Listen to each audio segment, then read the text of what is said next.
oír, y el oír la palabra. Diga la palabra.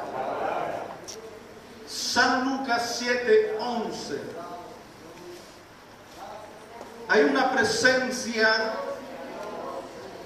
hermosa de parte del Espíritu de Dios. Tenemos la palabra. Dice: aconteció después que él iba a la ciudad que se llamaba Naín, e iban con él muchos de sus discípulos y una gran multitud. Cuando llegó cerca de la puerta de la ciudad, he aquí que llevaban a enterrar a un difunto, hijo único de su madre, la cual era viuda, y había con ella mucha gente de la ciudad. Y cuando el Señor la vio, se compadeció de ella y le dijo: no llores. Y acercándose, tocó el féretro, y los que lo llevaban se detuvieron. Y dijo: joven, a ti te digo, levántate. Entonces se incorporó el que había muerto y comenzó a hablar, y lo dio a su madre. Amén. Tome su asiento mientras permita que la palabra hable a tu corazón, hable a tu espíritu. Porque cuando yo oigo la palabra con un espíritu indiferente al contenido de la palabra, entonces yo no puedo recibir de la palabra. El motivo que muchas personas no son bendecidas es que son indiferentes a la palabra. Dice: de nada los sirvió el haber oído por no haber ido acompañado de fe. Amén. Yo tengo que, ponerle fe a la palabra. Poner mi fe, mi confianza al oír la palabra de Dios. Tengo que creerla. A veces, hermanos, para justificar alguna decadencia que yo tengo, alguna imperfección que yo tengo, debilidad humana, que todo hombre puede tener, todo hombre lo tiene. Entonces yo justifico y busco argumentos para justificar el por qué la palabra no produce cambio en mí. Pero yo no tengo que buscar argumentos, no tengo que argumentar en contra de la palabra, sino que yo tengo que ser sincero conmigo mismo, y yo tengo que admitir que soy yo, diga que soy yo el que debo cambiar, que es mi manera de recibir la palabra lo que debe cambiar y no la palabra. Amén. Dice allí la palabra que el Señor entró en una ciudad y estaba él acompañado de sus discípulos, de muchos de sus discípulos, dice, y una gran multitud estaba siguiéndolo al Señor. Ves que la Biblia, la palabra siempre hace una diferencia entre, discípulos y multitud. Discípulos y gente, como decimos nosotros. Decía el que está a tu lado: ¿eres discípulo o multitud? Amén. El discípulo es el que sigue al Señor, de cerca. El discípulo es aquel que recibe la comisión, el llamado y la comisión, elite. El líder de Dios es el que cumple el mandato del Señor de ir y hacer la obra del Señor. Amén. Hacer la obra del Señor. Entonces ese es el discípulo, es el que está haciendo la obra del Señor. La multitud es aquella persona, o son aquellas personas que no se comprometen con el Maestro. Amén. que no tienen compromiso con el reino de Dios, que no tienen compromiso con el Evangelio de Cristo, pero sí están allí. Amén. Cuando llegó cerca de la puerta de la ciudad, dice, he aquí que llevaban a enterrar a un difunto, hijo único de su madre, la cual era viuda. Diga, llevaban un difunto. Cuando tenemos un difunto, aunque no queramos, lo más práctico es, diga, deshacernos del cuerpo del difunto. Porque si mantenemos el difunto por más de 24 horas, vamos a tener problemas. Vamos a tener el ambiente infectado por el olor y también vamos a tener enfermedad, porque eso atrae enfermedad. Entonces nos deshacemos, diga, nos deshacemos. Y eso era lo que estaban haciendo. Estaban por deshacerse del cadáver del cuerpo. Y había alguien que tenía mucho dolor, diga, mucho dolor, porque era su hijo y era el único que tenía. La Biblia dice que era viuda. Eso quiere decir que su marido había muerto también. Y toda la esperanza de aquella mujer era aquel muchacho, porque en la cultura judía, en aquel tiempo mayormente, una mujer que no tenía un hombre a su lado estaba en graves problemas, porque había una cultura diferente a lo que es la nuestra. A una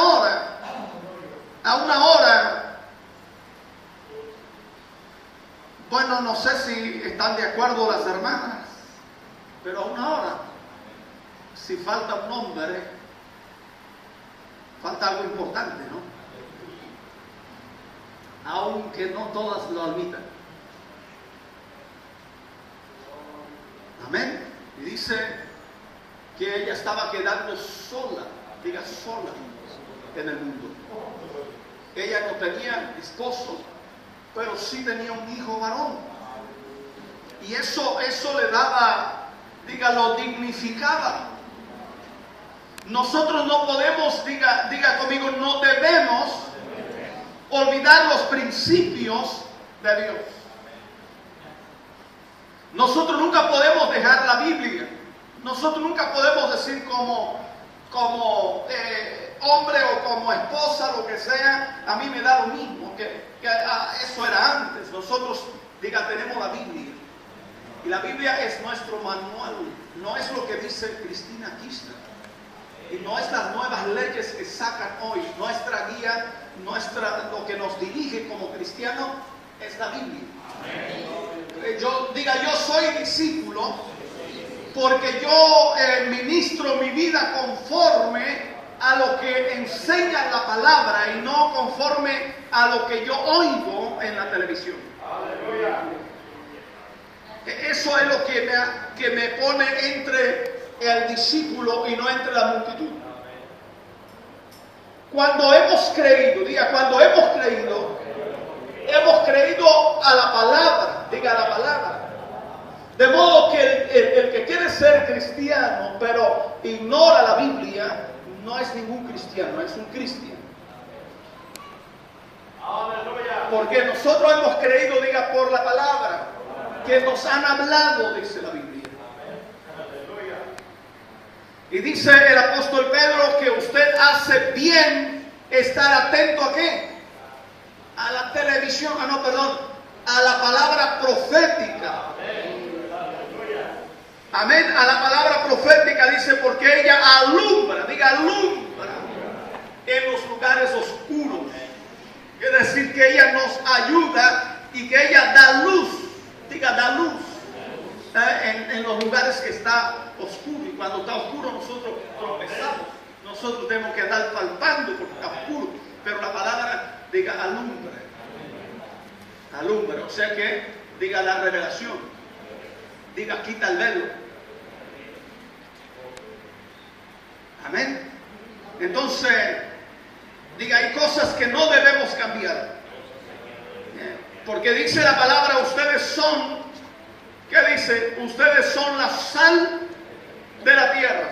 Dice, pero si la sal pierde el sabor, ¿con qué será sazonada la tierra? O sea, ¿cómo se va a conservar los principios, la honestidad, el amor, la misericordia, la bondad? Porque ves que el sistema va de mal en peor, violencia tras violencia, maldad tras maldad. ¡Aleluya! Una de las cosas por la cual Dios destruyó a Sodoma y a Gomorra fue porque dice que la maldad se había multiplicado. La maldad se había multiplicado. O sea que la gente se mataban unos a otros.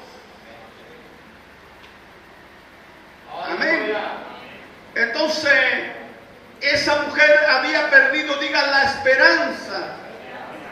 Ella estaba quedando sola, ella estaba quedando excluida de la sociedad. Ella estaba quedando en una situación difícil. Y cuando el Señor la vio, dígase, compadeció. Él sintió amor, diga amor. Él sintió misericordia de esa mujer porque él conocía la cultura judía, él conocía el corazón de los hombres de aquella época. Dice la Biblia que el Señor conocía el corazón de los hombres y no necesitaba que nadie lo advierta de nada porque él sabía los pensamientos de aquella gente. Entonces el Señor en una ocasión dijo, yo os envío como oveja en medio de lobos. Eso quiere decir que la gente de aquella época estaba como lobo esperando para poder dar un mordiscón a la oveja.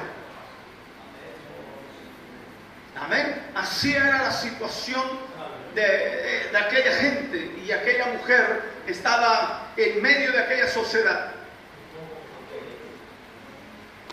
Y dice que el Señor sintió compasión de ella y le dijo, no llores. Decir, hermano, a una mamá que perdió un hijo que no llore no es coherente. O sea, que no está bien. Más vale dejarle que llore o secarle las lágrimas porque es inútil decir que no llore. Diga, al menos que usted le resucite al hijo, al menos que usted haga algo al respecto del dolor que esa mujer estaba teniendo. Dice, no llores. Cuando el Señor nos dice no llores, Él sabe por qué está diciendo. Cuando el Señor dice llore y lamente, dice, y vuestra risa se convierte en llanto y vuestras fiestas en clamor, Él también sabe por qué está diciendo. Pero allí Él dice a la mujer, no llores. Y cuando el Señor te dice no llores, diga, es porque Él está por hacer algo. Él está por hacer algo extravagante. Él está por hacer algo extraordinario. Él está por hacer algo que va a sacudir los cimientos, amén, de tu corazón, que va a sacudir los cimientos, las estructuras de la sociedad, amén. Él está por hacer algo que va a sacudir la incredulidad de Tomás, de aquellos que no podían creer, o de aquellos que estaban allí simplemente para juzgar, para condenar, para hacer número y tal vez para añadir más dolor y más aflicción a la vida de aquella mujer. Cuando usted tiene un problema en su vida, si usted se enferma, si usted tiene algún problema, están siempre las personas que dicen, ¿y por qué será que pasó esto? ¿No será que Dios te castigó? ¿No será que Y cuando nos pasa a nosotros, no nos gusta que nadie diga, nos gusta que diga es una prueba. Pero cuando le pasa a la otra, nosotros decimos, ¿será que no anda en pecado? ¿Será que no está raro? ¿Qué le pasa a esa mujer? Está maldecida. ¿Por qué será que pasó que murió su marido y ahora también muere su hijo? Amén. De esa gente, ella estaba rodeada de gente que hacía juicio y que añadía más aflicción y añadía más dolor a su corazón. Pero en medio de esa gente, diga, había una voz diferente, una voz que la oveja conoce, dice, porque dice la palabra que las ovejas conocen la voz de su pastor. Y en medio de toda esa situación apareció una voz de consolación que decía, no llores. Amén. No llores. Dice, y acercándose, tocó el féretro, y los que lo llevaban se detuvieron. Y dijo, a ti te digo, levántate. Amén, reciba esa palabra. A ti te digo, levántate. Cuando dice la palabra, levántate, dice que entonces se incorporó el que había muerto. Porque el alma, el espíritu de aquel muchacho había salido de su cuerpo. Y el cuerpo humano es como, podemos comparar a un guante. O el pantalón tiene forma cuando tiene un cuerpo adentro.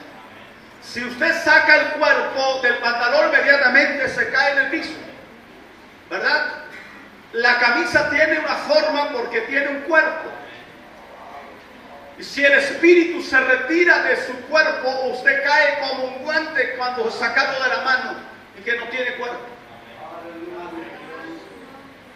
Así le pasó a aquel hombre. El espíritu de vida se había apartado de él y se había apoderado de su cuerpo un espíritu de muerte.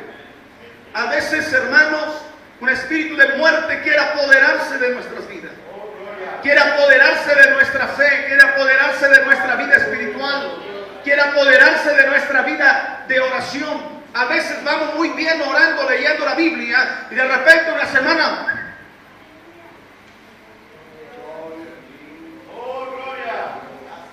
Bueno, y otros no oran nunca.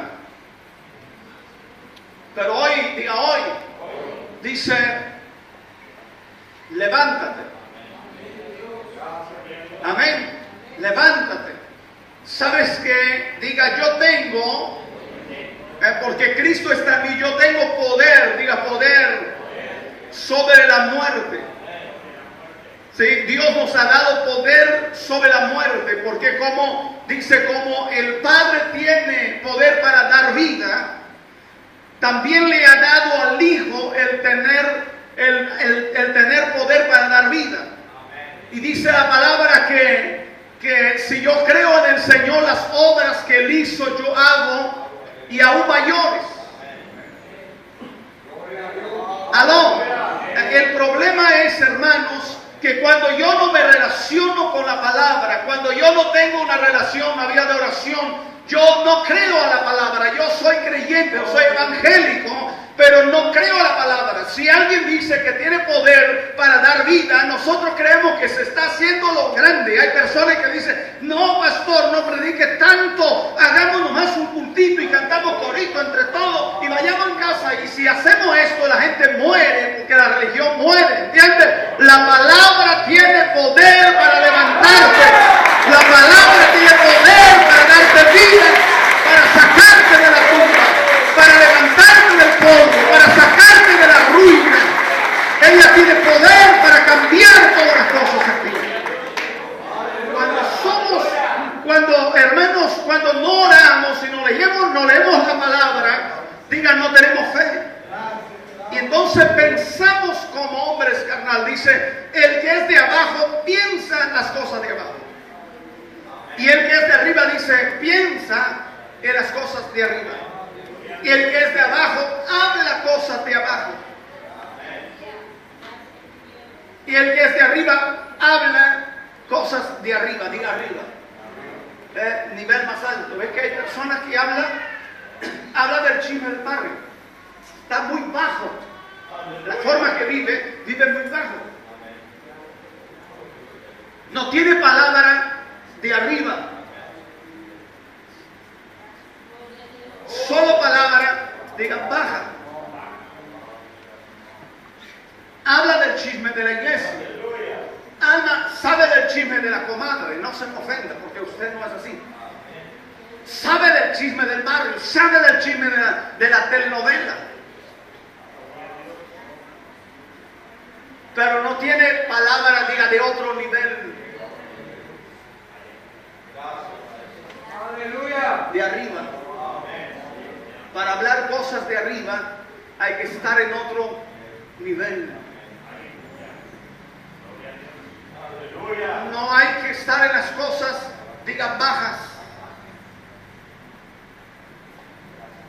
No se me ofenda, pero si usted está comiendo lo de abajo, eso no te va a dejar crecer ni avanzar en tu vida, y va a pasar los años y usted va a ser siempre el frustrado, el perdedor, el que siempre está debilitado, que no tiene fuerza, que no da, que va un poco y no más, que se trancó la rueda, que se acabó la gasolina, que hirvió el agua del motor. Eso pasa, diga, eso pasa cuando yo me alimento de abajo. Dice, busquen las cosas de arriba donde está Dios. El hermano Yauri me dice, mañana, pastor, podríamos trabajar allá en la iglesia, cosas que tenemos que hacer. Y yo digo, no, mañana tengo que buscar las cosas de arriba. ¿Ves que falta la gente en la iglesia?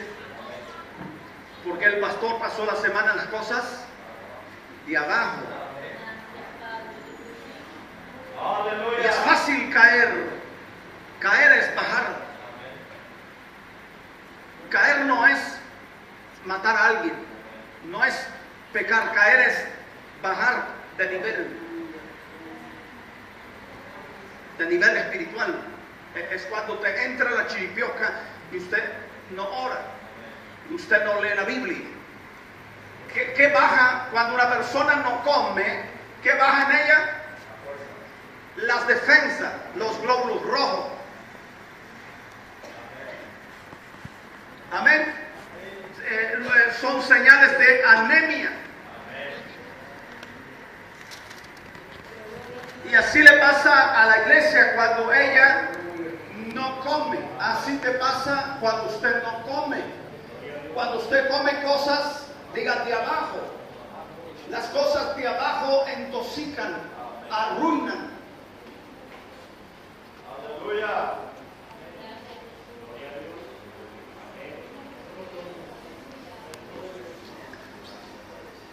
Entonces yo diga, debo comer las cosas de arriba. Yo debo ser sincero conmigo mismo y con los demás. Si no he alimentado mi vida de las cosas de arriba, yo debería decir, gracias, pastor, yo no estoy preparado para cantar. Gracias, pastor. Hay una hermana, que no está, la hermana Nancy. Lo podemos mirar y apuntarnos de todo lado. Pero una persona que me dice, pastor, yo no voy a subir a cantar. Aleluya. Amén. Diga sinceridad. Dice que es lo que hace la diferencia. Eso es cuando usted se pone la balanza y se pesa con justicia y se juzga con justicia delante de Dios. Aleluya.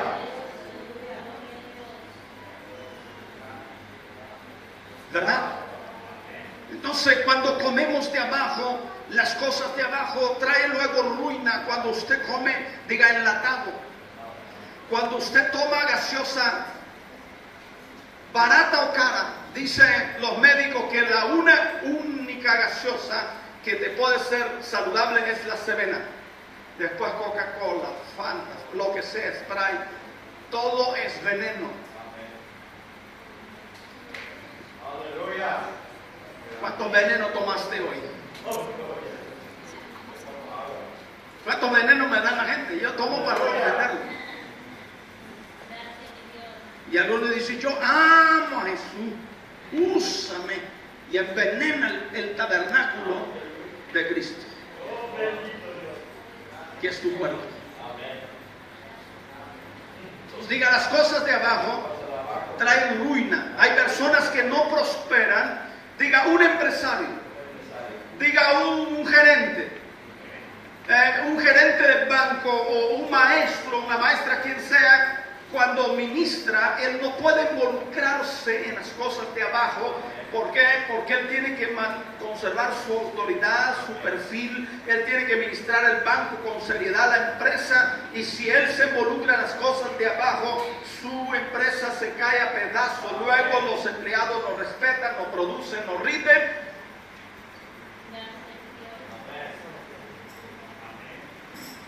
Amén.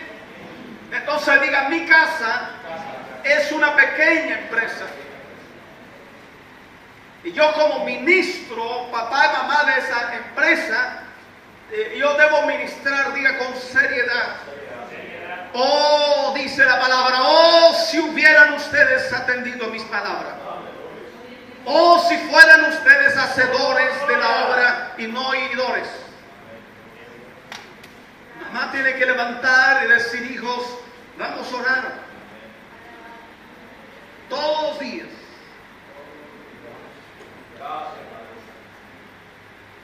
O papá, si pueden, familia, vamos a orar. Hay personas, estábamos en una reunión y le digo, pero tenemos que hacer lo que aquí hablamos, porque no podemos de acuerdo. Tú vas el primer viernes a la tele, tú el segundo, tú el tercero, y así que durante el mes no apareció Mengeche, no apareció fulano, no apareció fulano, el canal quedó abandonado, repitiendo programas. Porque la gente acostumbra a hablar como el aire gratis, hablar y no hacer. Diga, yo marco diferencia cuando me vuelvo hacedor. Entonces una persona dice, no, pero Alburquerque, muy malo, él toma en serio, él quiere que haga. Porque hay gente que está hablando, ¿viste? Tiene la costumbre de ser chuma, de hablar porque el aire es gratis. Lo último que quiere es hacer lo que habla, es charlatán. Entonces por esta razón es que no pueden glorificar a Dios, no pueden lograr, no pueden hacer, no pueden prosperar, no pueden conquistar lo que Dios tiene para ellos, porque la Biblia dice que el que es premiado y es bendecido es el hacedor. Dice, como aquel hombre que oyó esta palabra, lo comparo al hombre que fue a edificar y ahondó y puso el cimiento sobre la roca. Ese fue el que oyó la palabra y hizo. Dice, pero el que escuchó y hizo otra cosa es como el que fue a edificar la casa y lo echó sobre la arena. Y luego se rajó todo. ¿Por qué? Porque no tiene fundamento. Es un charlatán que le gusta hablar. Claro que usted no le pasa eso. Diga, yo soy un hacedor. Amén. Diga al que está a tu lado, Dios te va a cambiar en un hacedor. Diga, el muerto no hace. El muerto no produce. El proceso del muerto es la descomposición, por lo tanto diga, retroceso. Así es lo que va a pasar con la vida del que muere espiritualmente. Así es lo que va a pasar con la vida del que no está vivo, que no busca la vida. Va a retroceder, va a ir en descomposición. Y dice la palabra, diga, nosotros no somos de los que retrocedemos, sino de los que avanzamos. Diga, no voy a retroceder. Bueno, pero la sobra tiene que ir acompañando esta palabra. Usted dice, no voy a retroceder, no voy a retroceder, no voy a retroceder. Mejor diga, voy a retroceder, diga. Amén. Y avance. Porque eso es lo que pasó. Diga, el cuerpo de aquel muchacho iba en retroceso. Cada hora que pasaba, o media hora, o minuto, o 10 minutos, iba a estar peor, más descompuesto, ¿verdad? ¿Verdad, hermano? Bueno, eso es lo que va a pasar con la vida de la persona que se deja morir espiritual. Eso es lo que va a pasar con el que no lee la Biblia, el que no ora, el que no busca a Dios.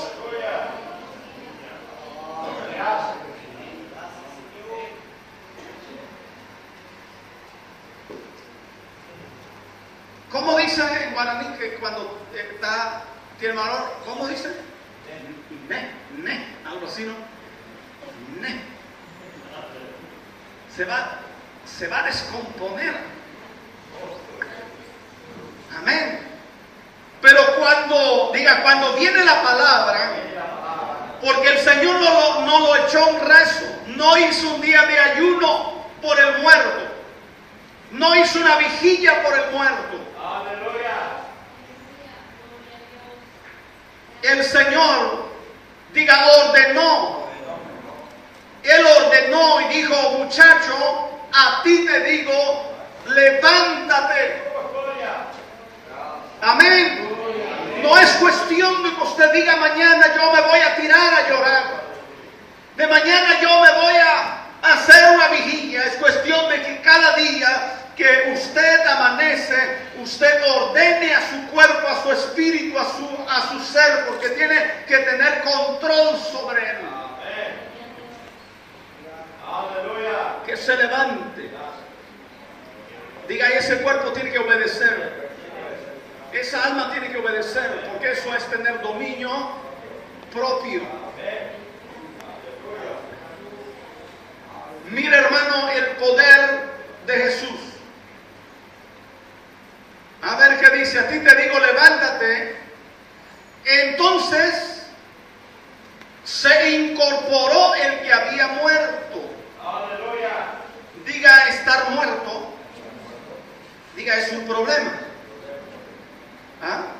Pero si está Jesús, no es un gran problema. Porque donde llega la palabra, donde llega Jesús, diga, el muerto se levanta. A veces no nos levantamos con la palabra porque nos gusta estar muertos. Un día una señora me tenía patilluda. Pastor, óreme por mi enfermedad, porque mi enfermedad es esto, mi enfermedad es esto, y esta es mi enfermedad. Y yo le oraba. Y un día voy a su casa a ver cómo estaba y atiende el esposo, me atiende. Me dice, pastor, usted no lo haga mucho caso porque a esta le conviene estar enferma para no lavar los platos, para no planchar, para no Amén. Entonces hay gente que le conviene estar muerto, que más adelante hablarle de vida, porque lo que ellos quieren es estar frustrado, es decir, no da, tengo problemas, estoy cansado, nadie me entiende, nadie me ama, está el calor. Es un hábito de vida que tiene.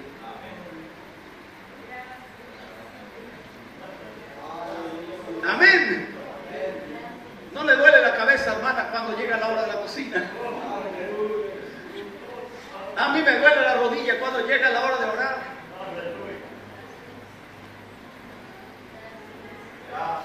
Gloria a Dios. Diga, se incorporó. Quiere decir que tomó forma, recibió vida. Diga, se puso en pie. Ahora estaba ya dispuesto para abrazar a su mamá. Ahora estaba dispuesto para decir, mamá, no llore.